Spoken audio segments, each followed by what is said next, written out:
Dialogue systems. Well, you need a dialogue. You need to implement a dialogue system. So if you need an expert in your team to ask about dialogue systems, you have Roger. Yeah, that's it. Well, what's a dialogue system? Oh, let's try to do it interactive in some way, because I don't want to keep talking only me. It feels like we're doing that this way. It's really weird. Please, I would like you to try to contribute. So raise your hands.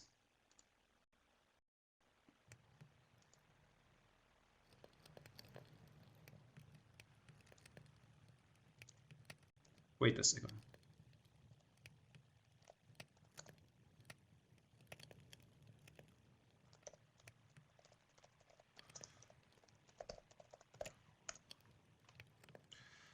So, Mark.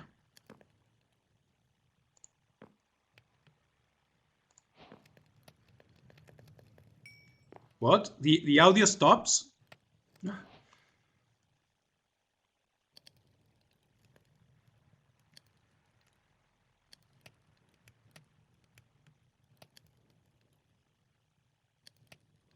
Mark? Oh, Mark, no. Okay. Well, so what's the dialogue system? Well, the dialogue system is the mechanism we have in the game to create dialogues. Usually it's a series of nodes interconnected that usually dialogues in most games have a hierarchy. It's an hierarchy tree that go from one thread to another with different cases. Actually, there is a tool very interesting to create dialogues.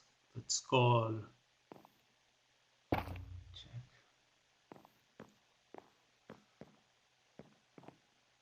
RTC Draft.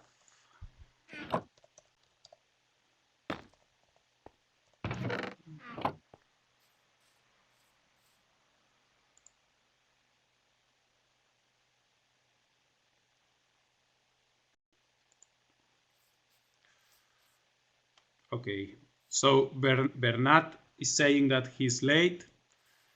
Okay, very good, Bernat.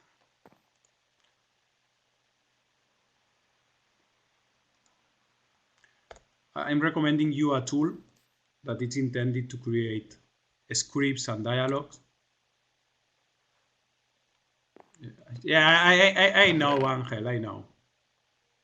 I imagine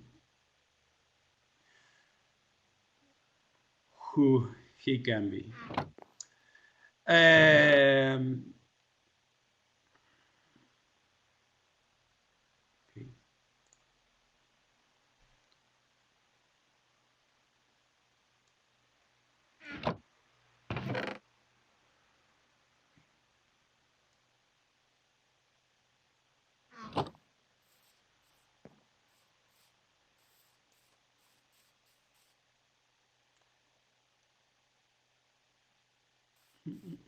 Sorry. Yeah.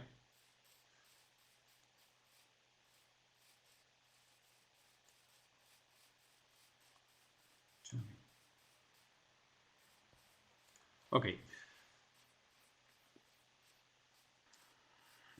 So I was saying here, I share with you a tool that it's intended for game design, and actually it has a very good structure for dialogues and to create the branching systems usually required on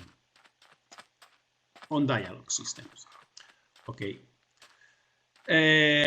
So I ask again,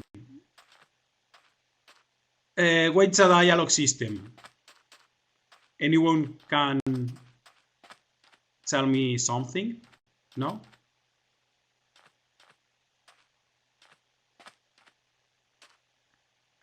well, basically it's a node or a branching system with the dialogues of the game. That's it. Why use branch tree dialogues?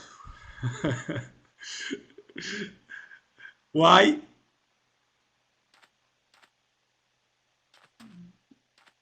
Anyone?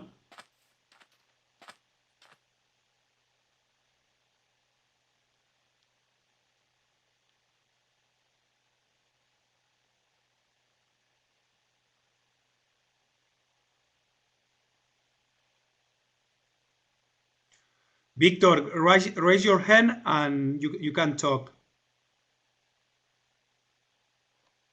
Okay, that's it.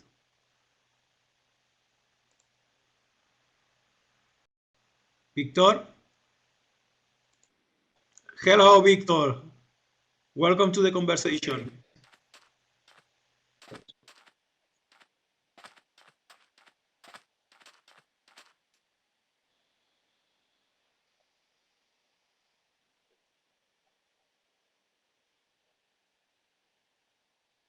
Okay.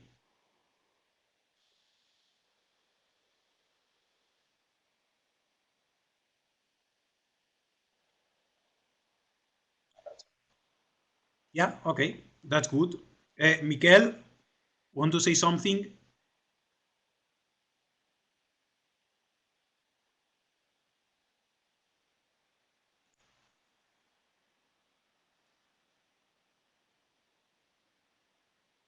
Hello, Mikel?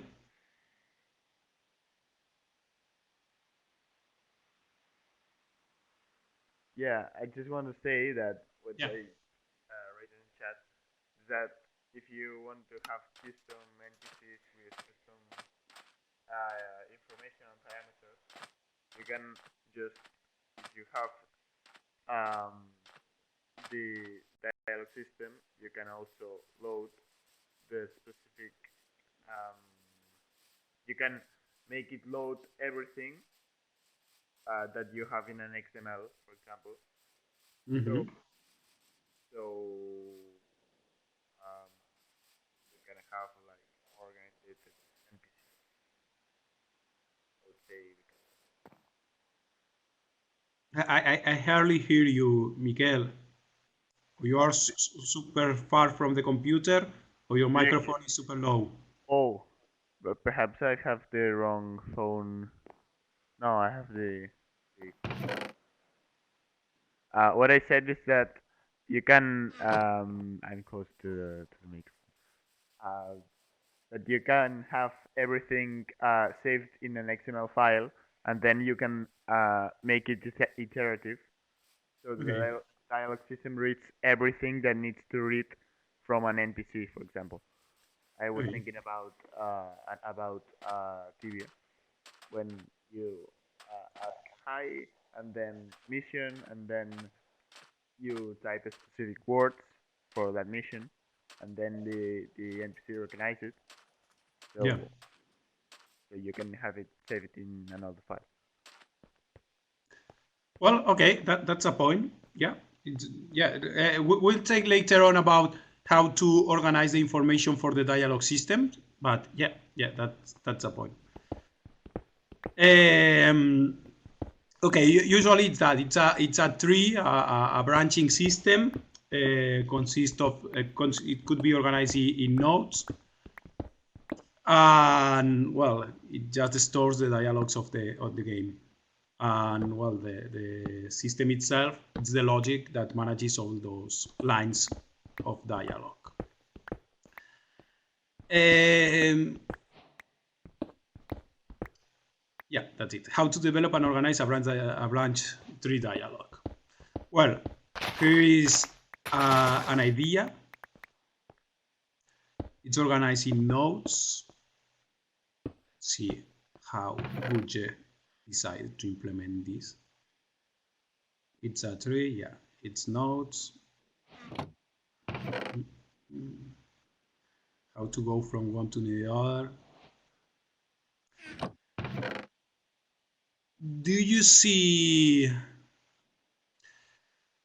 Do you like that structure? What do you think about? that node structure? Do you think it's good?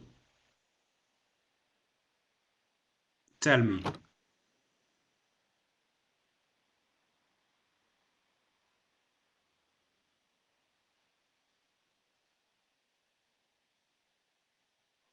Raise your hand. Raise your hands, please.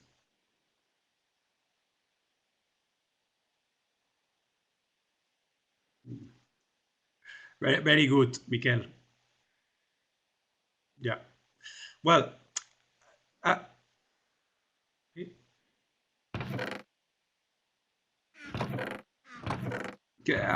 sorry. Yeah. Actually, they could return to the initial state depending on how the dialogue is organized. If depending on how the nodes are linked together. I mean, it don't have to be just a tree organization, for example.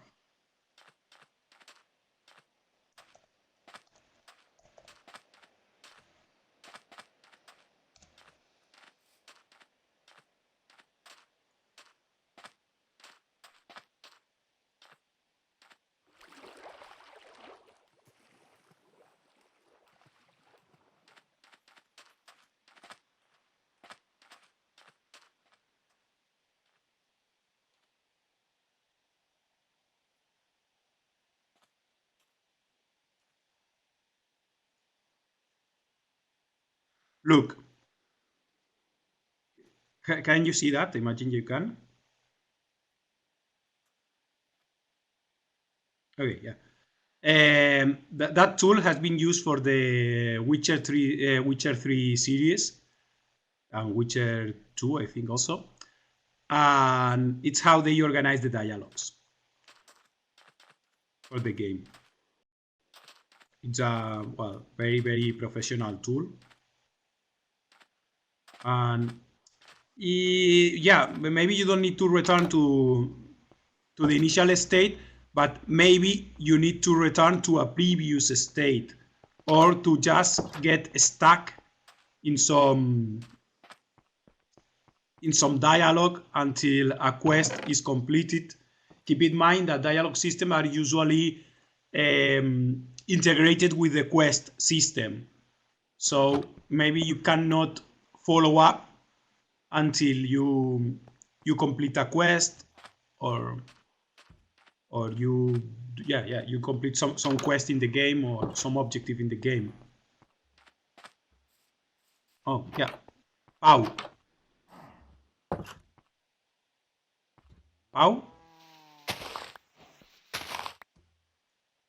Pau was saying something. Pau. Can you hear me?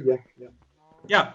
I just wanted to say, can we with the three node system that the shown before, we can go back as long as we allow it to, because next node really it could be anything, right? It was that's it. It was that's it. Yeah, it's true. So instead we could add an option 3 which would return us to the first ID or the first node, right? Yeah, we could do that. You are allowed to do that. That's true. You can do that. This one, it lacks the quest integration and actually inside every node you can check for a quest. I mean, maybe inside a node you have different options for that node depending on if a quest is completed or not. No? Okay. Yeah. Or have conditions to allow to get into a specific option, like to use the option bribe, you should have money on your inventory. Something like that could be easily implemented, right? Yeah, it's true. Actually, the nodes are, let's say that they are kind of free nodes that we can interconnect as we want, and actually are dynamic. So yeah, that's it. Yeah, so Okay, thank. yeah, tell me, Pau. No, that was it. Thank you. Okay. Yeah, so it looks like a good solution using the nodes system, current node. Yeah. Well, here we jump directly into the programming section. Actually, if you go to the GitHub, you have all the code samples, and actually the handout it's pretty good for that project, for that research project. Here it's how these students organize the class, the dialogue system. Yeah, and here it is. It's a 3 dialogue node. Well, I could call it dialogue node, but yeah, you got the pointer to the first dialogue node, and then you have the list of dialogues, the list of nodes with all the dialogues. And here the class 3 dialogue node, get node ID, or reset node. Yeah, actually there is not much. It's quite simple class, so that's very good for an example and to start working from that. You have different dialogue options. What's that? Dialogues options. We contain both available to support.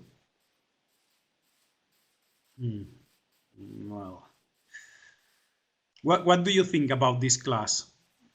Dialogue options.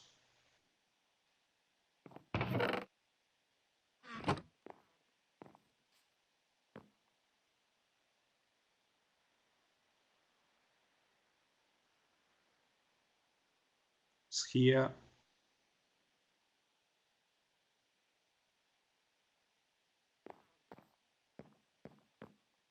What do you think? Anyone?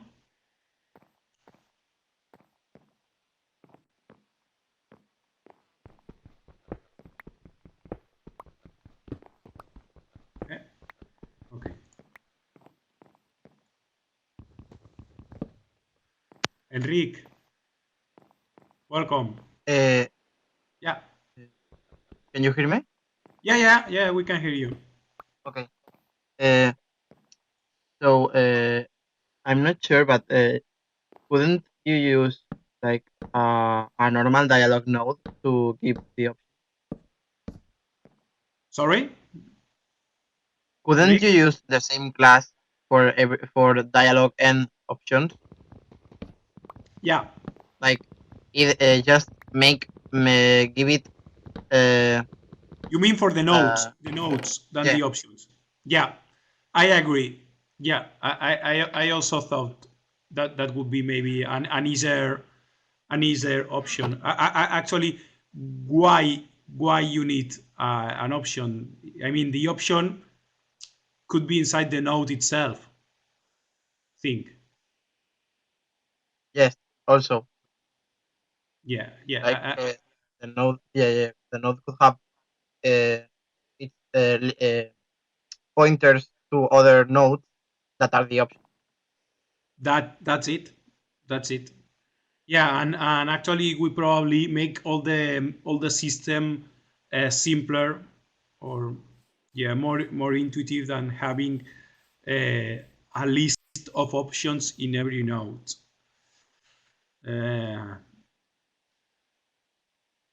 Well, actually we should probably see how this system is used in action. Yeah, and when you put it in action, you see if that's the best design or not. Because I don't know. I also think that we don't need the dialogue option class. That with the dialogue node, it should be more than enough. But yeah, who knows? Time to set up the nodes. Well, yeah, that's good. Here is the initialization. And then initialization to the options. Huh? Oh, okay. And it pushes the different options to the nodes. I think that we don't need the options. We can do the same just with the nodes and link the nodes. But yeah, one node could link to multiple nodes depending on the options. Okay, so the option should be inside the node. Yeah, excuse me. Yeah, it was just thinking about what we say. Yeah, there is a release, I think. Let's try. Okay, here we have the example, implement it. Okay, and at the end, the dialog system, it's pretty small, contained. Yeah, actually, it's a good dialog system. I think it could be even easier. Here, the dialog system and the dialog. Okay, how to organize an XML for a dialog system. What do you think about data organization for the dialog system?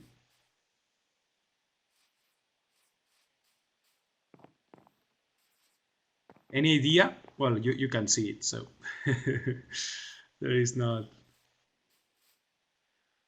a lot to say. But what do you think about that organization using an XML and organizing like this? Dialog chart, and then for every dialog ID, you got the nodes, and you got the options. What do you think? Do you like it? Do you think it could be done in another way? Better, maybe?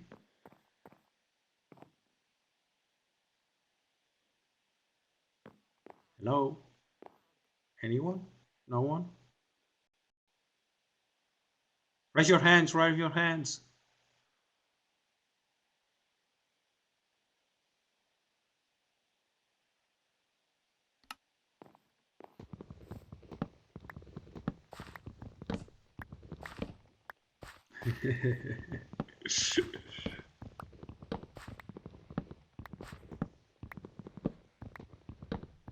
Okay, XML, it's a good system. Actually, I've seen a lot of text organized in XML files. The main problem with XML is usually the parsing. Parsing of an XML is extremely slow. It's extremely slow. If you deal with a big amount of text, the best options you have is to just use a text file. Usually you set a unique ID for the text, and then you have a plain text file with the ID and the text line.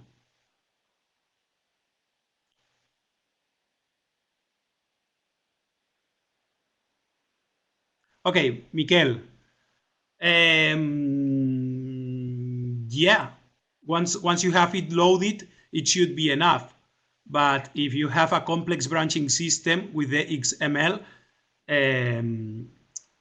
you have to create sometimes a complex memory structure containing the text, like kind of a database. And again, the access time to that database could be slow. But yeah, okay, I understand that in today's computers that timing is ridiculous compared with any other operation that happens in the computer for a video game. But yeah, for my experience, while I was working in EA, I was working in localization, so I was dealing with lot of text, and some studios used to work with XML, but we intended all the time to move to plain text files, actually plain text files that were saved as binary data. And it was the better options to load big amounts of text. Keep in mind that a game like, for example, Dragon Age can have up to 1 million lines of text. I mean, that's a lot of text. 1 million lines of text. And keeping a database with all that text, it costs more than it seems. And actually, it's even more complex if you have to deal with different languages. But Miguel, raise your hand. Raise your hand and explain your concerns. And you already had it active. You can speak, Miguel.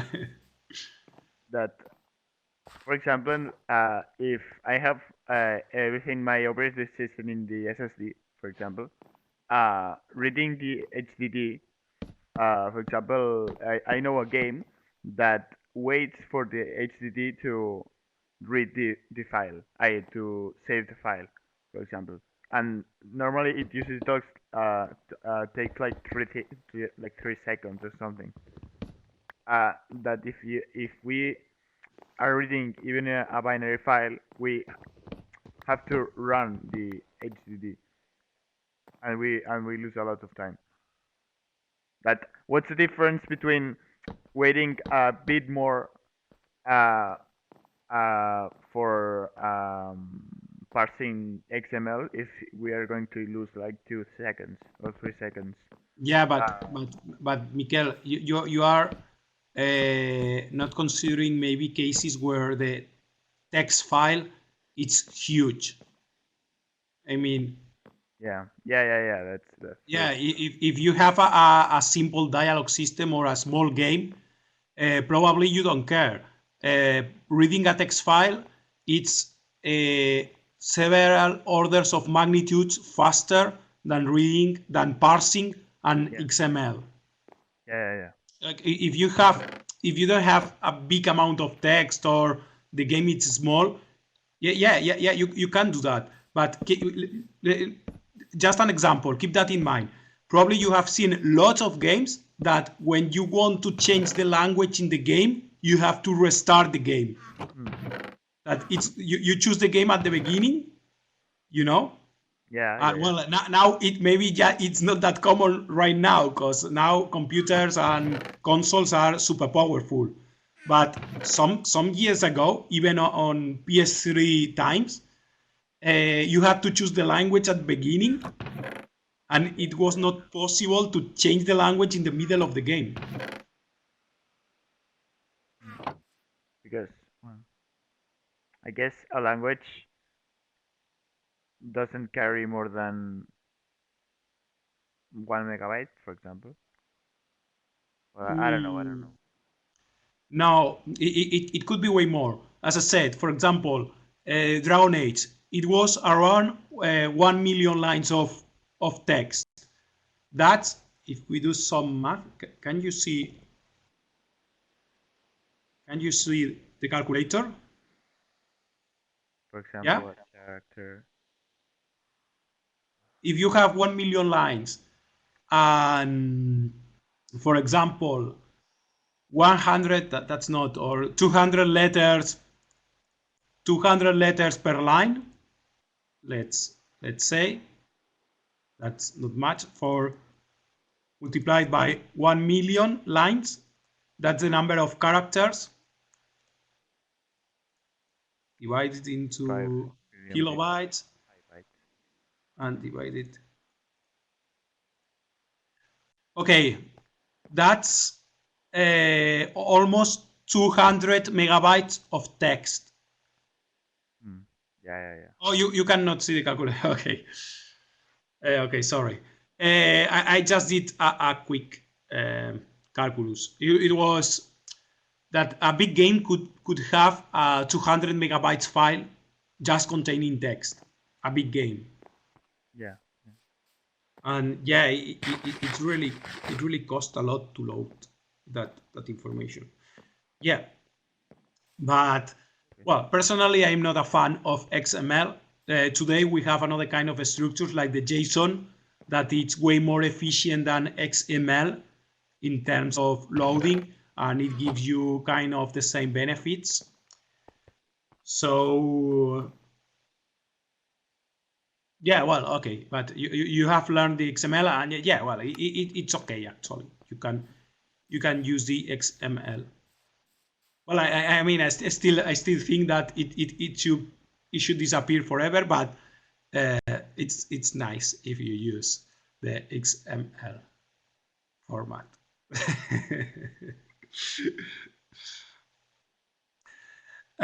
So okay, here Roger proposed this kind of organization in XML. Actually, yeah, it's a nice organization. Yeah, it has some setup options for the dialog system, and then the dialogues are organized by ID, and every dialog contains a node. Actually, here in the options could be directly the nodes. As we were saying before, maybe we don't need to have a class specific for the options. I mean, we can load directly. We can have a list of nodes linked to every node. Does it make sense to you?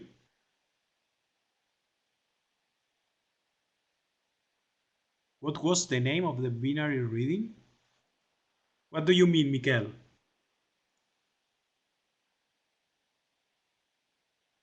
Oh, JSON, yeah.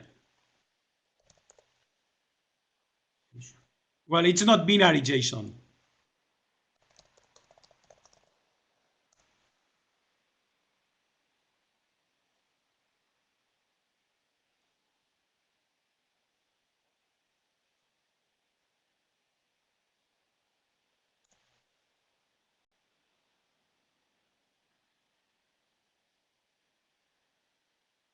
This is a JSON.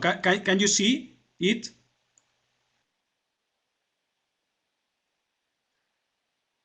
Okay. Yeah, this is a JSON file.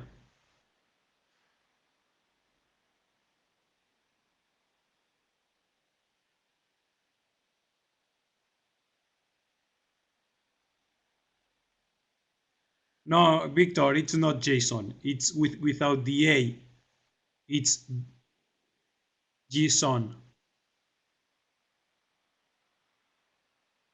Well, just take a look to it. Actually, I share you something. I share you something interesting.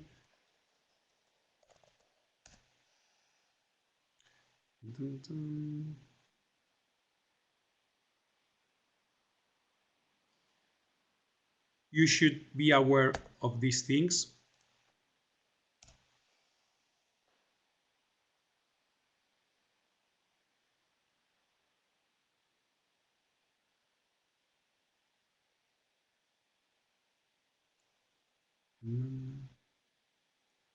And that's it.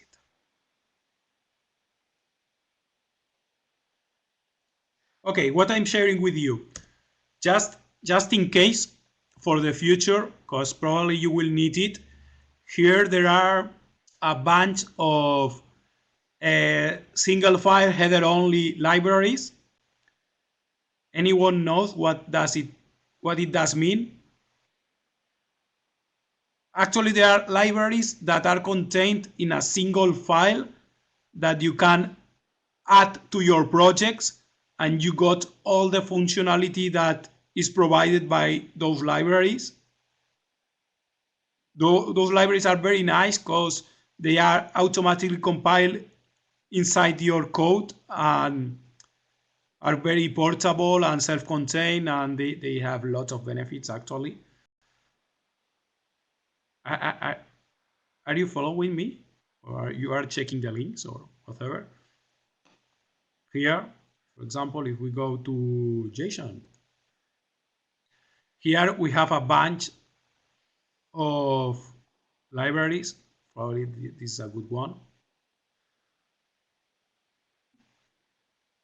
to just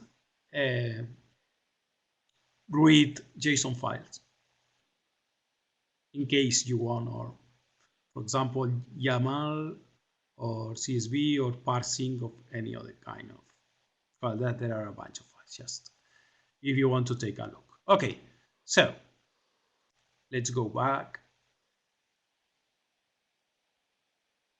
Are you here? Are you following me? Anyone? Oh, okay, okay.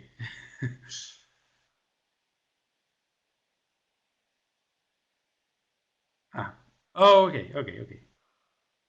Perfect. Well, I'm just sharing you some links. You can just check them, and maybe they could be useful for you in the future.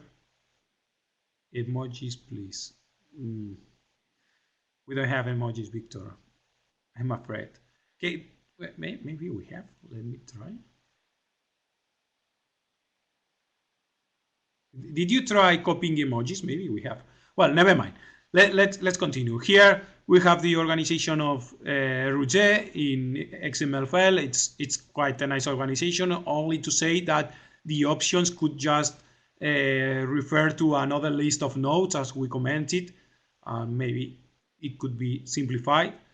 And then we have several functions, several methods to create the dialogue, set up the dialogue events. And here we have a bunch of to-dos that you can try to complete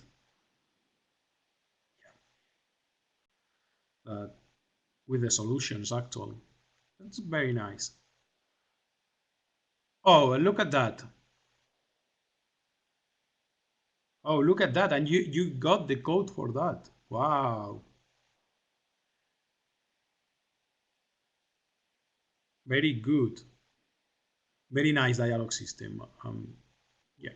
Let's see where is the Leon dialogue system. Yeah, and here you have the handout and the sources and everything.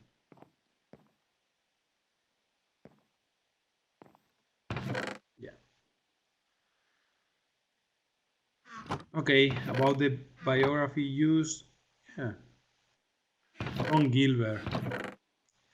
Anyone knows who is Ron Gilbert?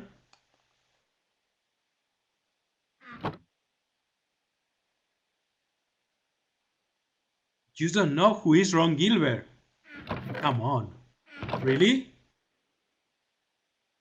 Okay. Ron Gilbert and Tim Schaffler are two uh, two of the developers of the Monkey Island series and lots of video game adventure games that became very popular in the 90s. You know,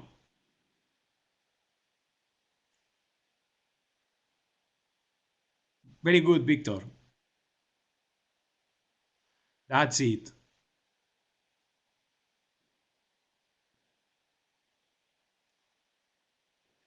Very, very good copy paste, Victor. Okay, so well, yeah, that's a good reference actually. The one included here, Puzzle Dialogue. Lately, Ron Gilbert released Timberweed Park, this game. It has a development blog that it's very good. Have you played Timberweed Park? Any of you? Okay, yeah. Actually, I finished the game. It's a good game. It's created by Ron Gilbert. It's very Monkey Island actually, and he has a development blog that it really worth reading because it talks about lots of details of the game. And by the way, I think that game is created using SDL, as far as I know. You know, SDL, the library that you are using.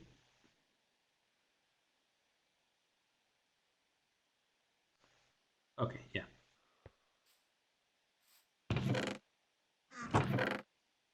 Yeah, Victor, I know. They're not using Riley. Never mind. It's not that popular yet. Okay. So yeah, you can give it a try to the dialog system. You can download from the GitHub, and yeah, Santiago, not yet, but just time to time.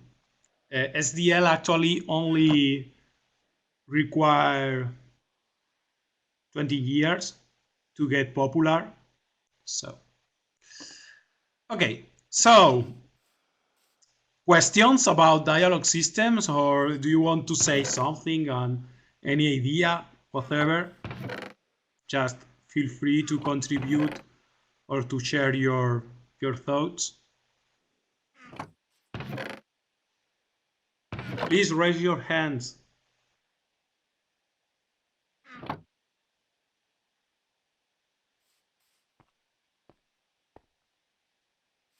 Hello?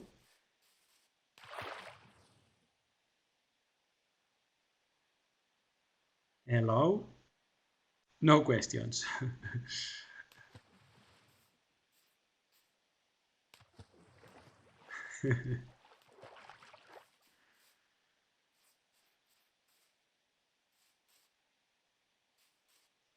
Anyone wants to say something? Nothing? Okay. If there is nothing to say, we can jump to the next presentation by Albert.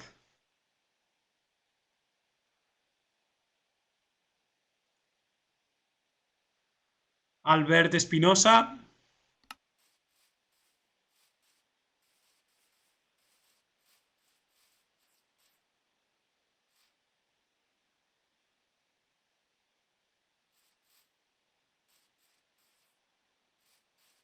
Okay, Angel. Yeah, that's it. Okay.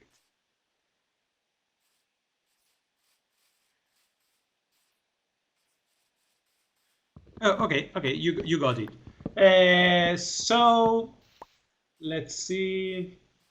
Oh, it's incredible. And no Albert. That's amazing. Okay.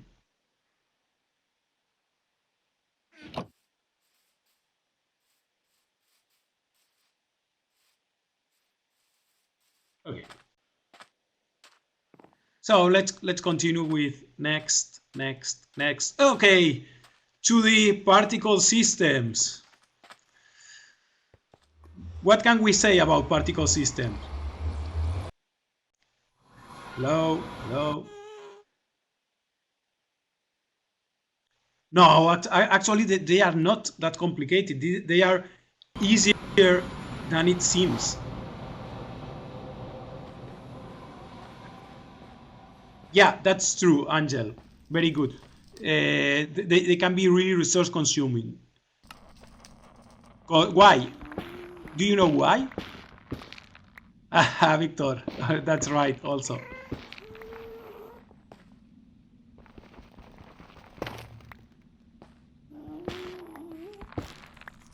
Yeah, they could be beautiful, Pau. They could be, but sometimes they are not that beautiful. Mikel, because of copying textures. Not exactly about copying textures. GPU issues. Yeah. Well, actually, the problem with the particle systems is that they usually use a big amount of particles. That's it. And you have to render a lot of particles, and you have to transform dynamically every platform, every frame, and that could be really consuming.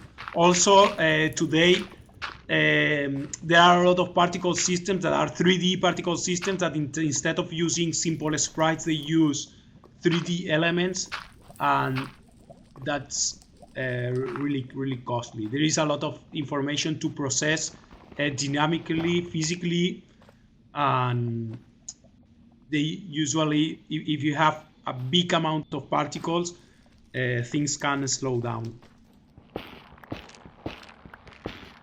Well, actually, they are not answering to Angel, they are not related to constant bleeding because you batch the particle system. I mean, you keep a list with all the particles to render, and you render all of them in a go. But yeah, you have to process a lot of particles.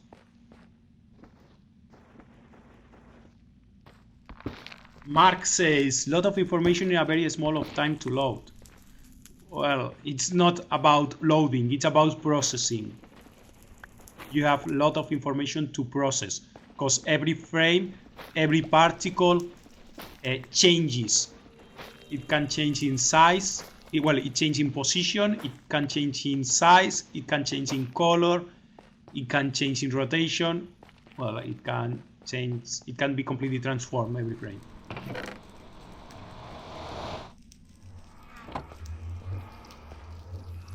Santiago Molina. You say Adrian. Okay. Volumetric smoke. Yeah, volumetric smoke, it's a try for a 3D simulation of a smoke.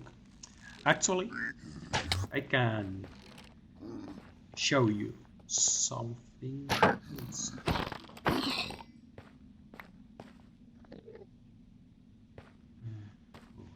can't remember. Wait a second. Wait a second.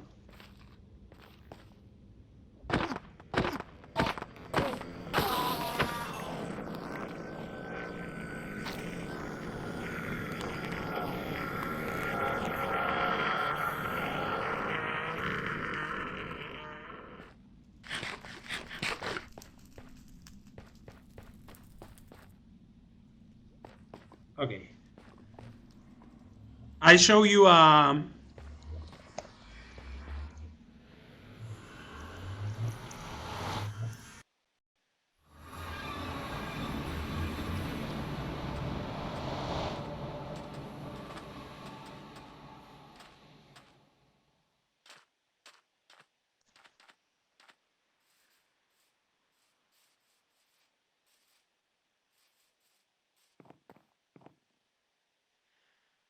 Embergen is a new real-time particle system engine that it's getting some traction lately, and I just met the creators when I was in Seattle last November.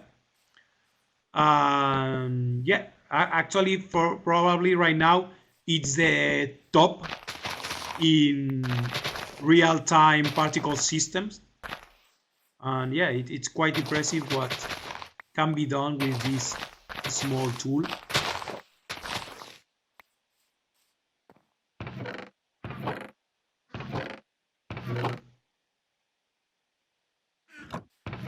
Can you see YouTube?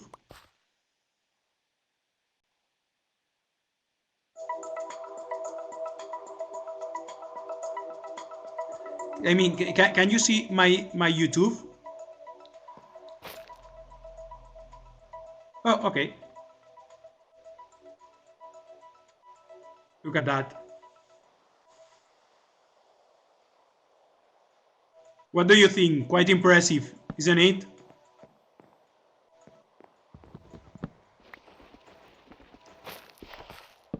I think that right now they have not used it anywhere. It's real time, Pau. This engine is real time. Usually in films they use Houdini, that it's another tool, but it's not in real time.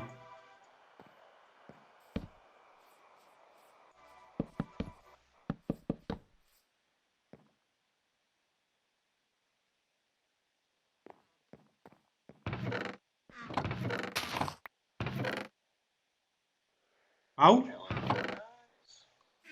Okay, that's it.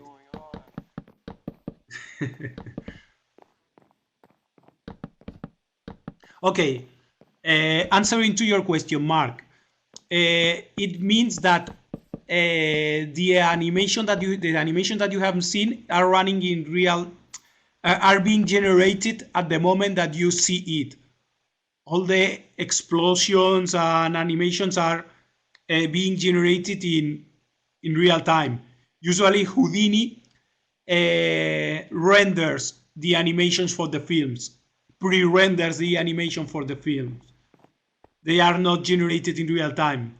You can have some kind of pre-visualization, but it's extremely slow and costly to be integrated in a video game. Does it answer your question? Okay. Pau, what did you hear about Houdini?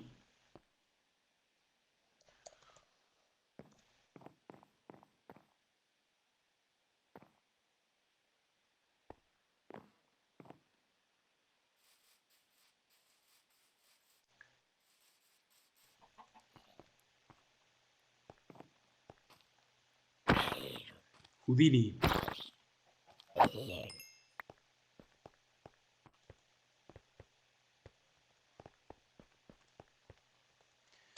Yeah, but say Houdini animations. Look.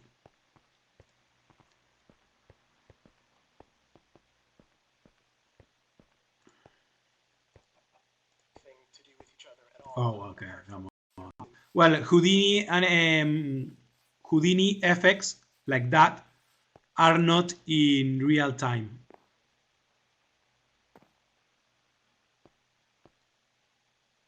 You see? Can you see that?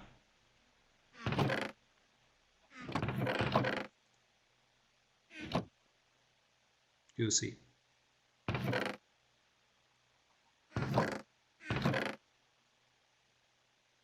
Yeah, that's it. Look at that. And to go along with that, we've Yeah. the, Here. is that you set up You see? the pyro solver, and we've basically made the match as closely as possible to the pyro shape, especially the visualization. I want to see the. Is that here? Okay, that's it. Look at that image just for comparison here. Single frame. It takes 1 hour to render the smoke. That's Houdini. Before it was 3.3 hours, one frame. That's the difference between this one, Embergen, that renders in real time. In real time, it means in less than 16 milliseconds. And that's how Houdini can do the same in 1 hour. That's astonishing. What do you think about it? Hello?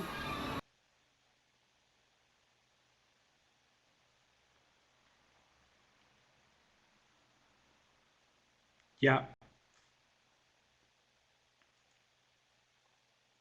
Actually, this tool, it's probably getting, it will become very popular, probably.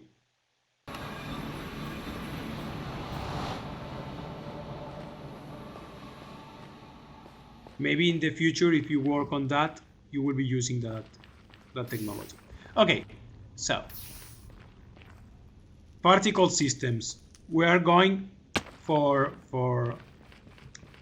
a simple particle system. Actually, implementing a simple particle system, it's quite easy. We all know what are particle systems. Yeah. Usually, you combine different particle systems into FX. You usually don't have only one particle system.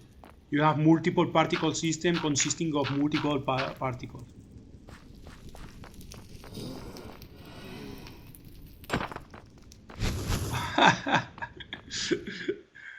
Goes on.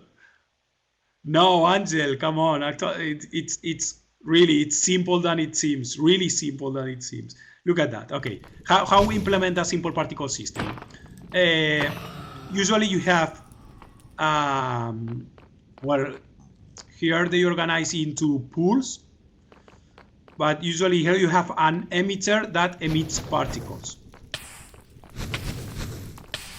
Oh, well, Embergen, that's a complex. That's a complex tool, I know. Okay. Particles. What properties do we usually have for a particle? Well, here there are some properties we can have: start color, end color, position, obviously, speed. That's an important one. Life. How long will life our particle? Life, it's very important. We can have transparency. Actually, transparency can come in the color fraction. That I don't like that property. Okay. Rectangle, yeah, well, if the particle is a texture, randomizer, size, emission. Okay. Right particle, there is, I think.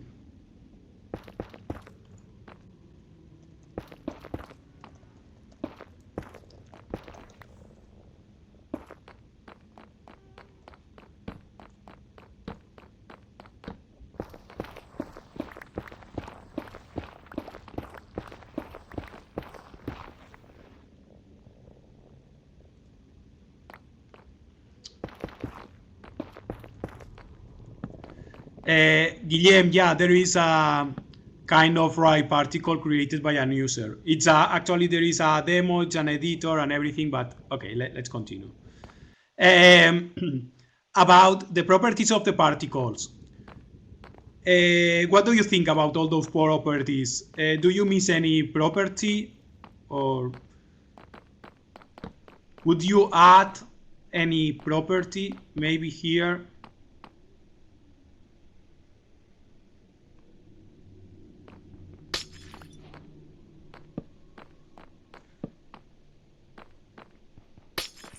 Oh yeah, I don't like fraction because usually the particle's rate of change could be defined by a speed, not something called fraction. Maybe just the name that they give, fraction, sounds horrible. Actually, you got movement speed and angular speed.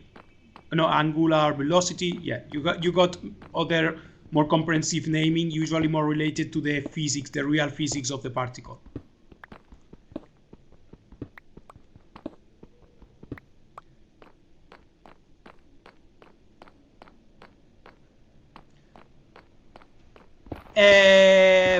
Pau, answering your question. Usually you try to keep the base particle as simple as possible with the minimum amount of properties.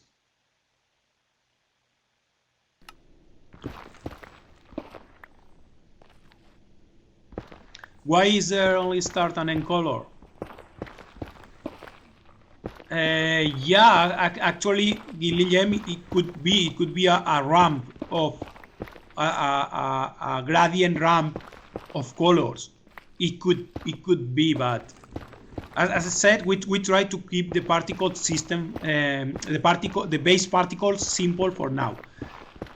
What I put on a particle system, for example, personally, I will put position, rotation,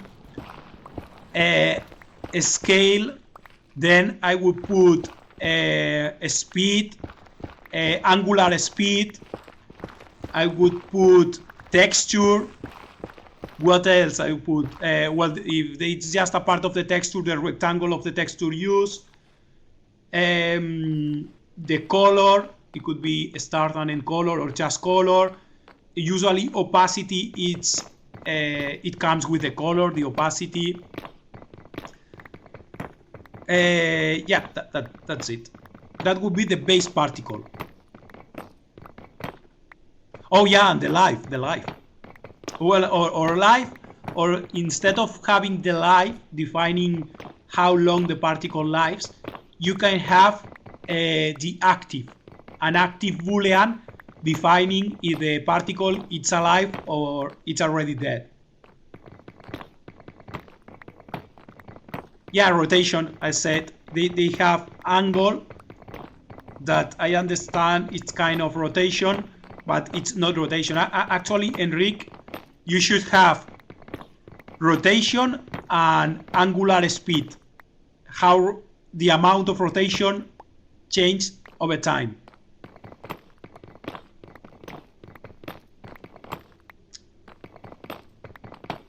Actually, I haven't seen much, and I already don't like this this particle system design. Okay, let's continue. Particle manager. Okay. So what we have here on the implementation. Okay, about the introduction to particle systems, we don't have much. That's okay. And we go straight to the implementation. Okay. So we have a particle manager that controls an emitter, that controls a pool, that controls particles.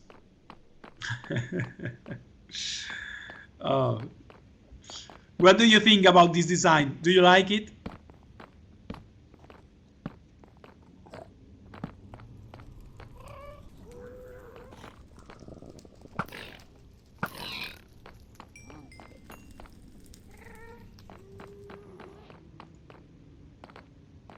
What do you think? You can raise your hands. You can raise your hands and talk. I'm talking all the time.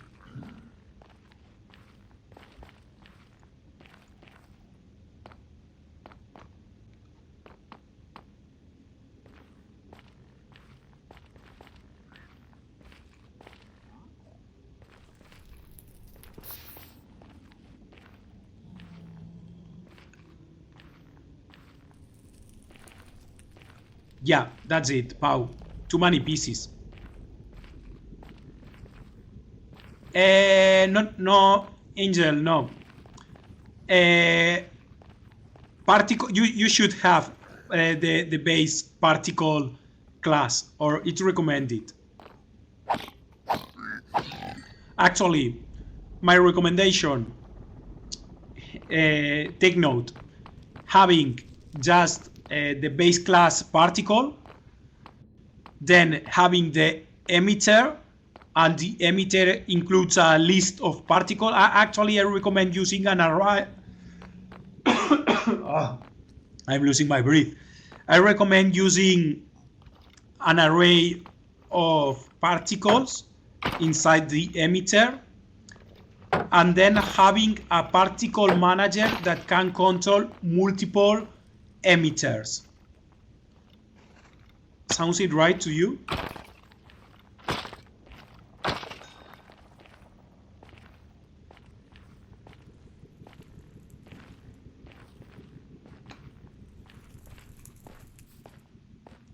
Okay. Look at that.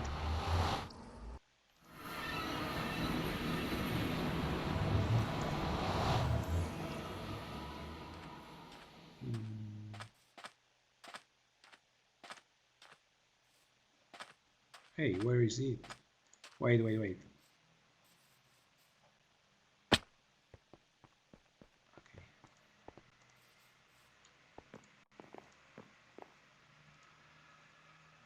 Yeah, that's it, Angel. That's it.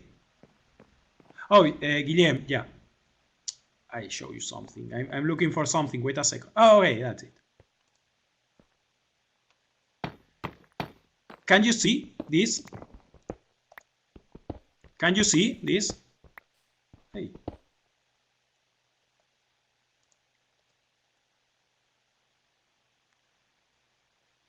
Okay, this is a very, very simple and crappy particle system. Okay? You see? You are seeing here 200 particles that are blended together to create that kind of fancy effect. If you see the code, it's that simple. You just have a particle structure, position, color, alpha, size, rotation, active. And then you have mouse tail. It's that would be actually the emitter, right? Are you following me? That would be a simple emitter. Here it's just an array, but you can have a class with the emitter. Yeah, and here we are initializing the particle system, and then just the logic to create and destroy the particles. And here we are drawing all the particles in the emitter, right? It's very, very, very simple. And actually, just with that, you can create something very, very simple and very, very nice. Things to consider. First, usually particle systems, the base particle is organized into a structure. Try to avoid classes for it. In most of the engines out there, you will see that the base particle is defined as a structure. Probably not as simple as this one, but yeah, only the particle. Why? Why it's a structure?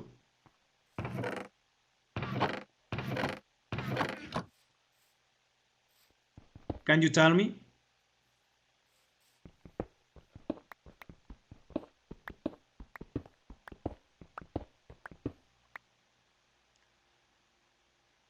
Okay,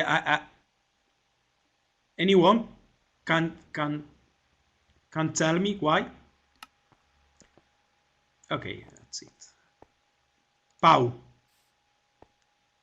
Hello, Pau. Hey, is it because they are simpler than classes? Like they take up less space and are easy to use in arrays or on big sizes?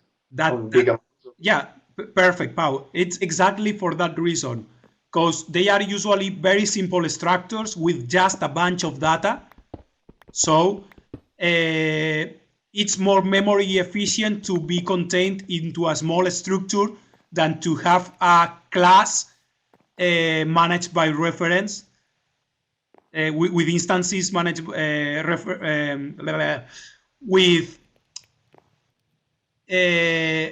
with a bunch of objects, reference objects of the class. I mean,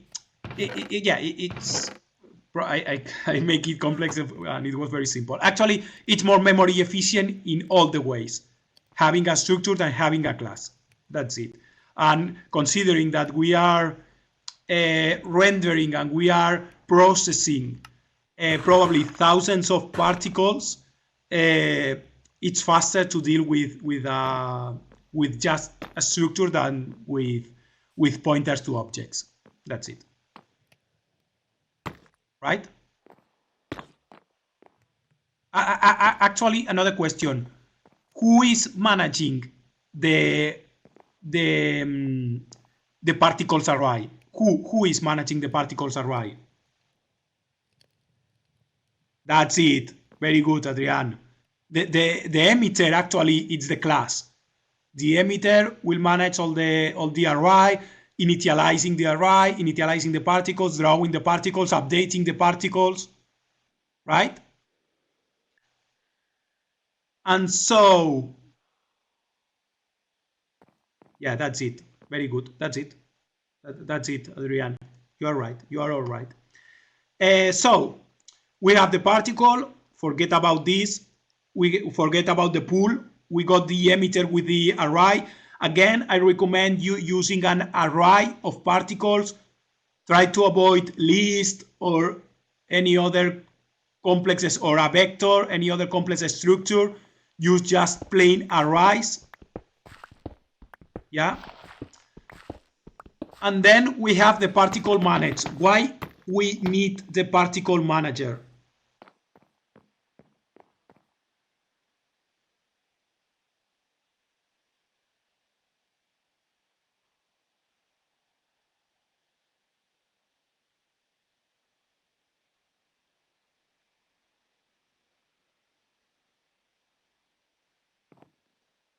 Yeah, very good, Angel. That's it. Okay, to manage the emitters, yeah.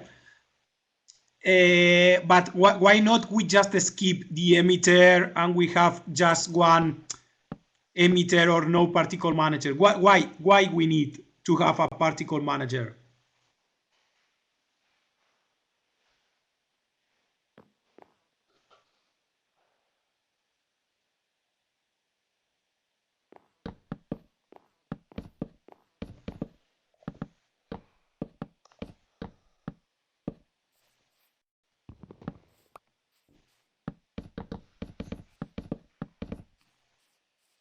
Yeah, okay, yeah, that's the right answer, Angel. Yeah, because we can have many emitters.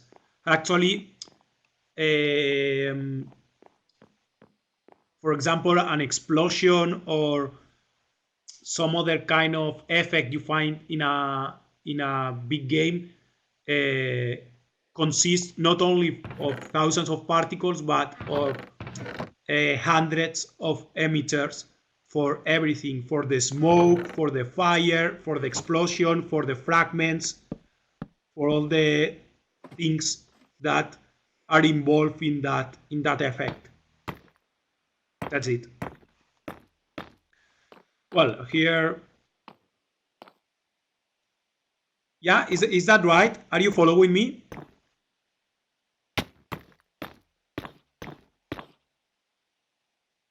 Okay, so let's continue. As I said, this implementation, I don't think it's the best implementation, but yeah, we can continue. Forget about the pool class. We probably don't need it. And the emitter, well, here is the emitter class, and the particle manager. Yeah, it's a list of emitters. That's right. And yeah, the particle manager can spawn an emitter.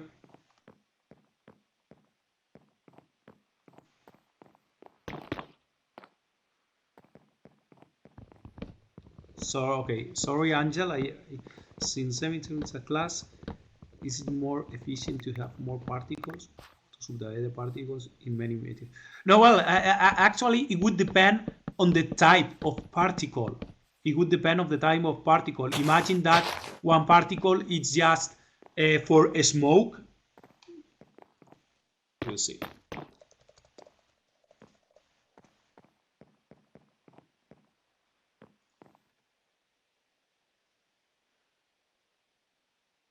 Imagine that's one particle for the smoke, and then you have another particle for fire.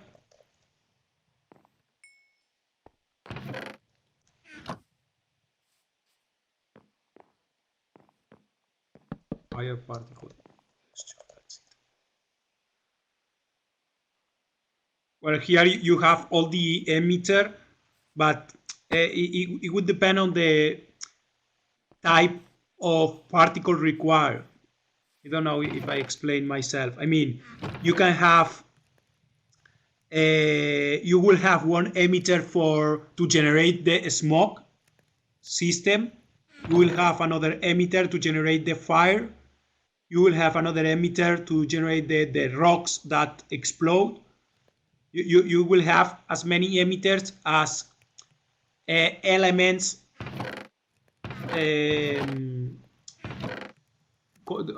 as many elements are required for the effect itself, right?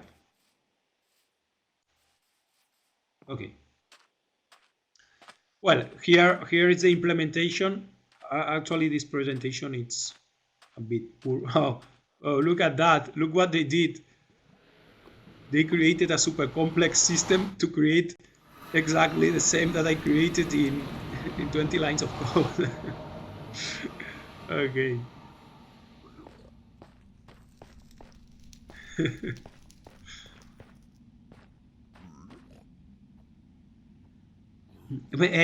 By the way, what you are seeing here, it's a blending effect. That's very important also on the particle systems. What means? blending? What means blending?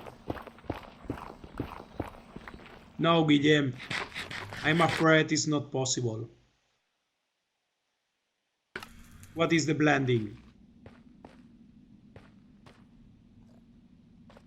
Here we're using additive blending. What does it mean?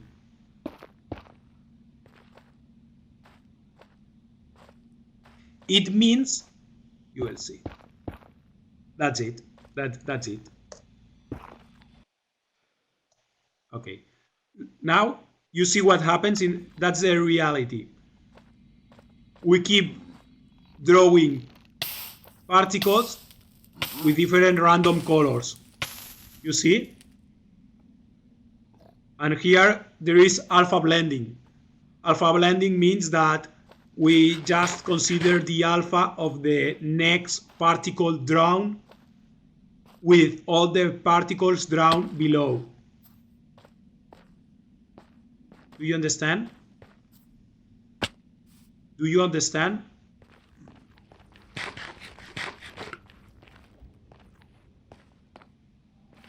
Okay. Keep that in mind because usually particle systems require additive blending. Almost always. Well, no, not always, but many times they require some specific blending mechanism.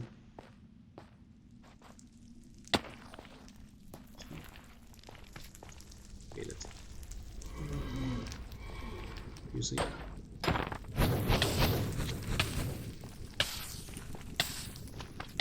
Something that's simple and looks great actually.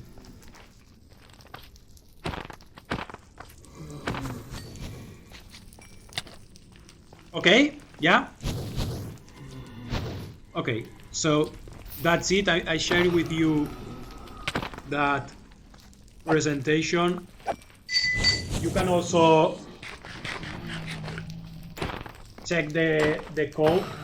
Let me check because I knew some particle editors out there. Let me see if I can find. Let me check just a second.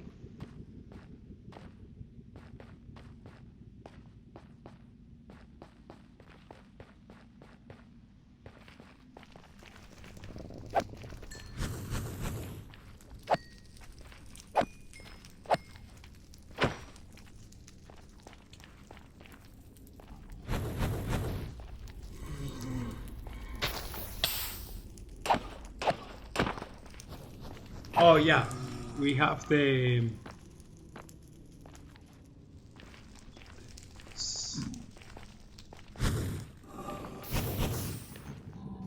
no particle.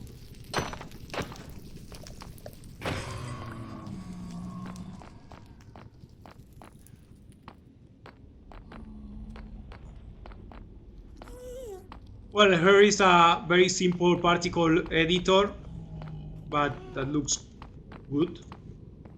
Probably we saw it. Templates.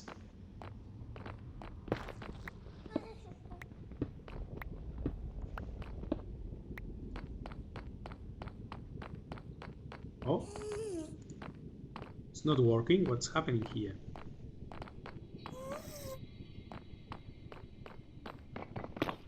Hey, what happened?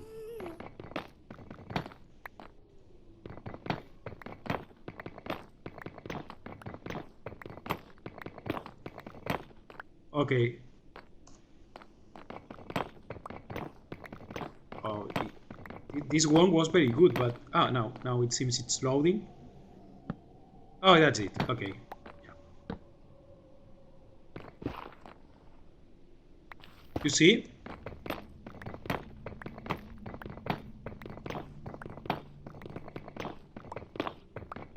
Here, what are we controlling here? Can you hear me? Can you hear me? What are controlling here?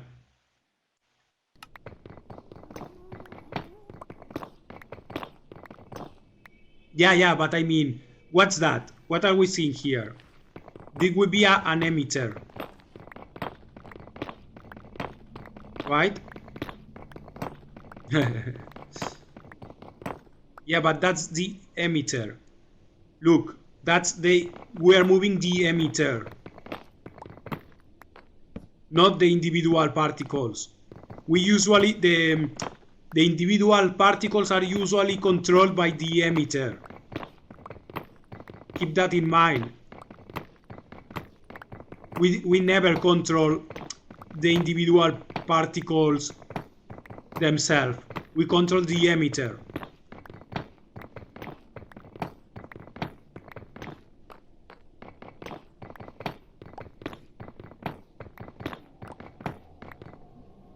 Yeah?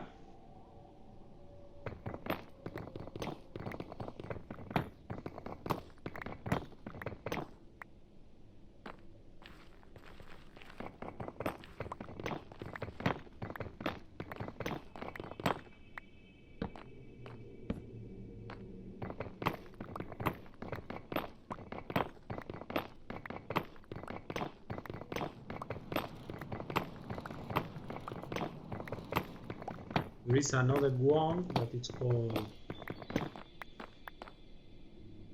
FX2.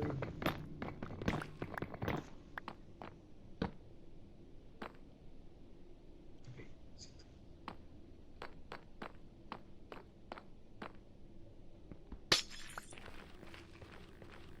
Oh, Guillem. In that case, probably, yeah. No, they think they are generated at the bottom of the emitter rectangle. But they seem they are generated in a random position along the bottom.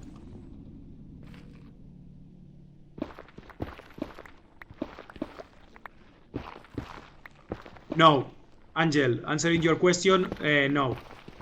Keep the particle struct as simple as possible. You don't need actually that.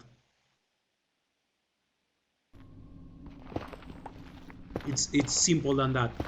Here there is another tool that it's also free and open source, and you can use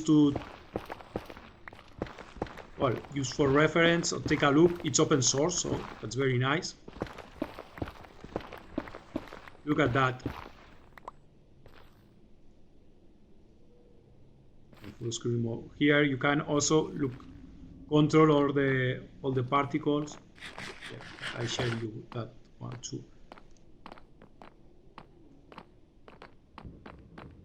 Yeah, that's a nice one.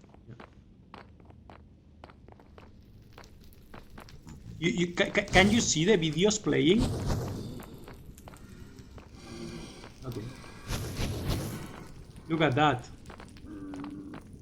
Very nice particle systems.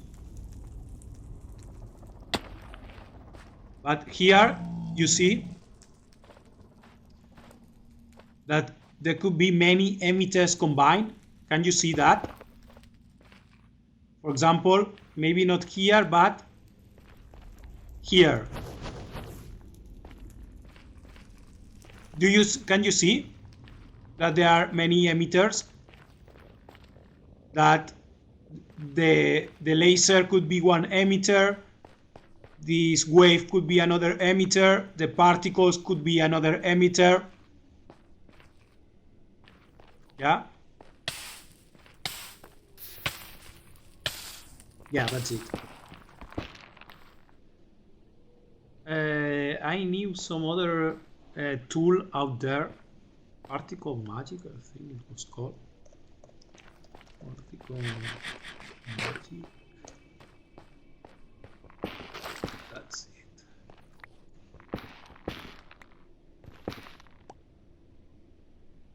Yeah.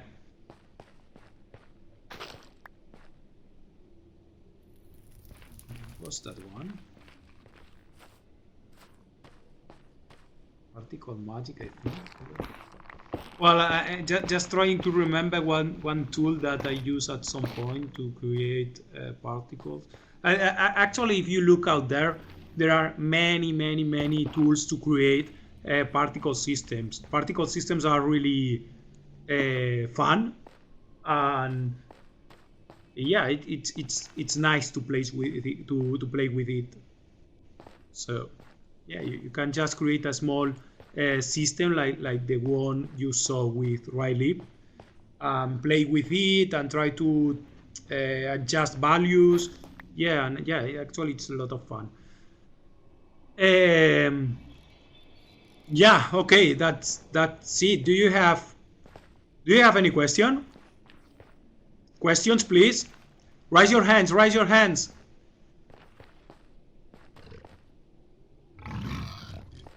Come on, ask me something. Okay, nice. Enrique. Hello? Hello? Hello, Enrique. Yeah.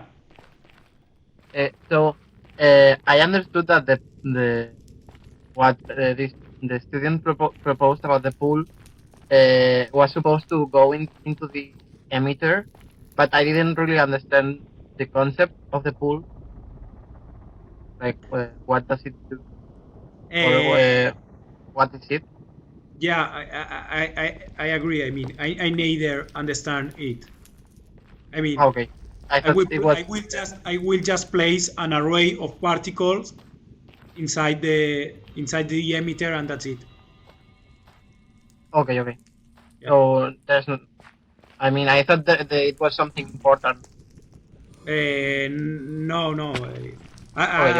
Actually, I think it would be a better design to just include the array of particles inside the emitter. That's it. Yeah. Okay. Thank you. Okay. Anything else? It's a lot of fun to create particle systems. Why not you try to create some system?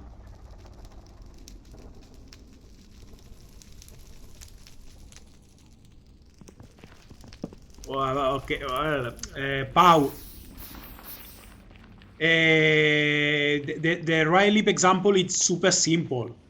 No, I think maybe you can use as a reference the particle struct, but it's a very simple particle struct.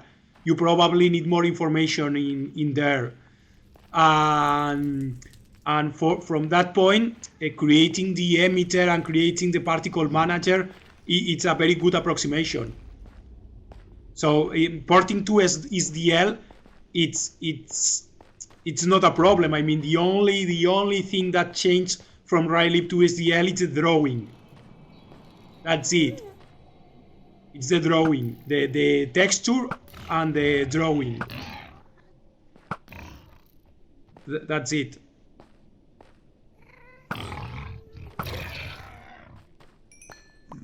I will follow this implementation, but I avoid the pool. I would just include an array of particles inside the emitter, and that's it. And yeah, okay, here, oh yeah, they use a structure that they are doing. Why they say particle properties? They use a structure. Hey, what are they doing here? Oh, come on. They are creating a particle containing. Oh yeah, come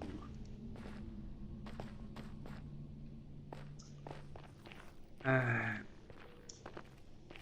You can follow this implementation, but avoid the pool, and also I will keep the particle as a simple structure. That's it.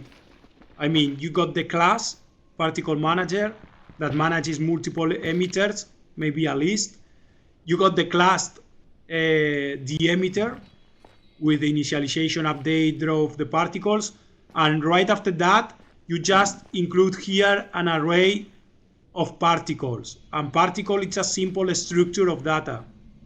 Simple structure. You don't need more information for a single particle. Okay? Did you follow me? Did you understood? Okay. Yeah, the emitter is a class, Enrique, yeah. That's a class. A particle manager is a class, emitter is a class, and then you only have a structure defining the base particle, and that's it.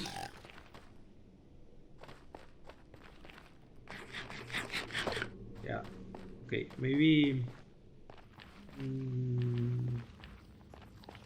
I don't know.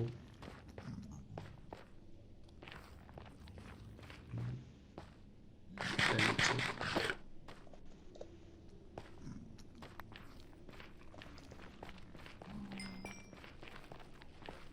How did that guy implemented it?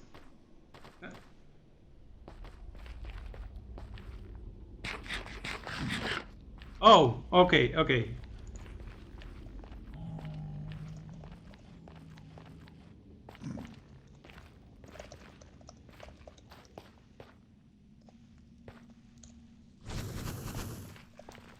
Okay, just hello.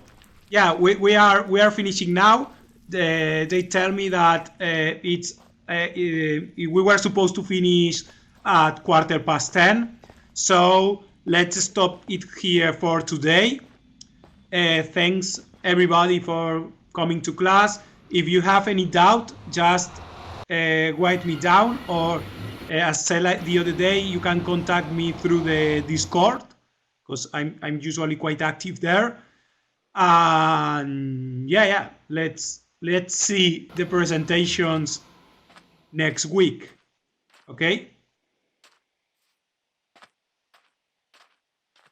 Okay, thank you.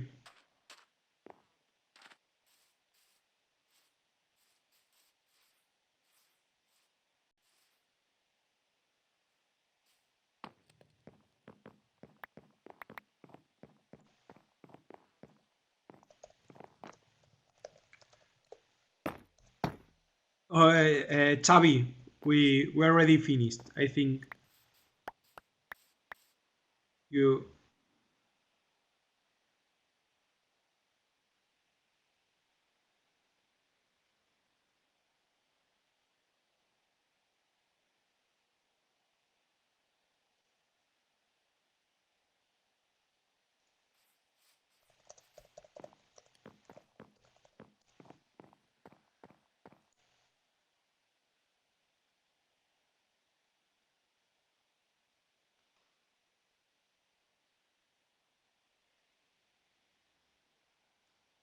Okay, we are finished. So that's it.